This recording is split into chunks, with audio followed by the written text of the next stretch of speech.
नमस्कार, मी भारती. झटपट स्वादिष्टमध्ये आपले स्वागत आहे. मी आज तुम्हाला दाखवणार आहे महाराष्ट्रीयन पारंपरिक पिठलं. त्यासाठी लागणारे साहित्य: तेल, हे बेसनचं पीठ आहे, अंदाजाने 50 ग्राम आहे. मीठ, हळद, राई, जिरं, हिंग, कढीपत्ता, या 5-6 मी मिरच्या घेतल्यात हिरव्या, 10-12 लसणीच्या पाकळ्या घेतल्यात, एक छोटा कांदा घेतलाय आणि कोथिंबीर. सगळ्यात आधी आपल्याला हे पीठ पाण्यामध्ये कालवून घ्यायचं आहे. जास्त पाणी पहिले टाकायचं नाही, आपण 1 ग्लास पहिलं पाणी टाकू आणि छानपैकी पिठाच्या गुठल्या काढून टाकायच्या आहेत. गुठल्या राहता कामा नये. आपल्या घरात ज्या वेळेला भाजी नसेल किंवा काही नसेल त्यावेळेला आपल्याला घरात आपले पीठ, बेसनचे पीठ असते, मग पटकन आपल्याला हे करता येतं आणि खायलाही खूप छान लागतं. हे बघा, आता मी हे पीठ, आपलं बेसनचे पीठ एकदम छानपैकी पाण्यामध्ये मिक्स करून घेतलं आहे. एकही गुठली ठेवली नाही आहे. आपल्याला तसंच गुठली न ठेवता पीठ व्यवस्थितपणे आतमध्ये ढवळून घ्यायचं आहे. चला तर आपण आता फोडणीला घालूया. सगळ्यात पहिलं आपल्याला तेल घ्यायचं आहे.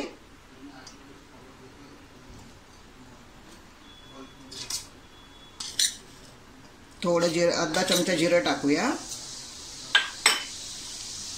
गॅस मी बारीकच ठेवला आहे. अर्धा चमचा राई टाकायची आहे. मी लसूण ठेचून घेतला आहे. लसूण ठेचून घेतल्यामुळे त्याचा सुगंध खूप छान येतो आपल्या पिठल्याला. आणि ही 7-8 कढीपत्त्याची पानं घेतली आहेत. या 5 मिरच्या घेतल्या होत्या मी आणि त्या मी चांगल्या अशा उभ्या चिरून घेतल्या आहेत.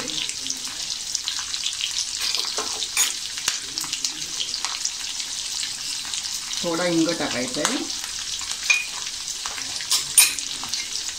हे आपल्याला छान असं थोडंसं ढवळून घेऊया.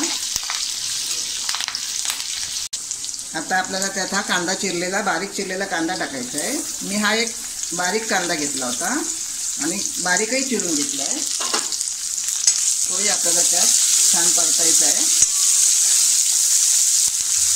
अगदी लहानांपासून मोठ्यांना हे पिठलं खूप छान आवडतं आणि मनापासून चवीने खातात.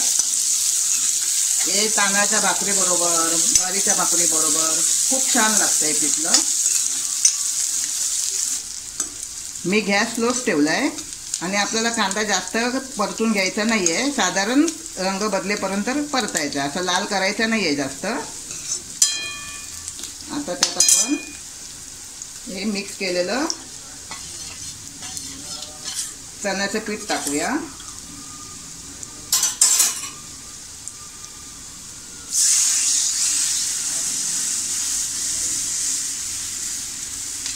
त्यालाही आपल्याला जरा ढवळून घ्यायचं आहे, नाहीतर खाली ते गुठल्या होतात लगेच. म्हणून ज्या वेळेला आपण टाकतो त्यावेळेला एक उकळी येईपर्यंत त्याला साधारण ढवळत राहायचं आहे.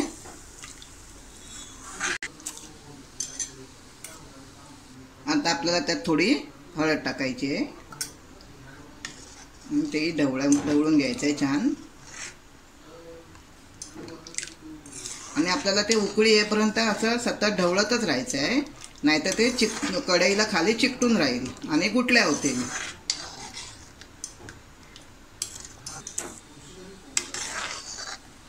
हे बघा, आता याला उकळी आली आहे आणि मी हा गॅस मध्यम आचेवर ठेवून पिठलं मी हे ढवळून घेतलं होतं. आता आपल्या पिठल्याला उकळी आली आहे, अंगावर उडेल म्हणून मी थोडा गॅस स्लो करते. आणि आता आपल्याला मीठ टाकायचं आहे. चवीनुसार आपण मीठ टाकूया. आणि आपल्याला हे जास्त पातळ करायचं नाही आहे, कारण आपल्याला ते भाकरीसोबत, भातासोबत असं खायचं आहे. म्हणून आपल्याला असं साधारण मध्यमच करायचं आहे. एकदम सुखंही करायचं नाही, एकदम पातळही करायचं नाही आहे. आता मीठ टाकलं आहे तर एक उकळी येऊ देत त्याला. हे बघा, आता हे आपलं खायसाठी पिठलं तयार. असं आपल्याला एवढंच जाड करायचं आहे. आता मी त्यात कोथिंबीर टाकते गार्निशिंगसाठी.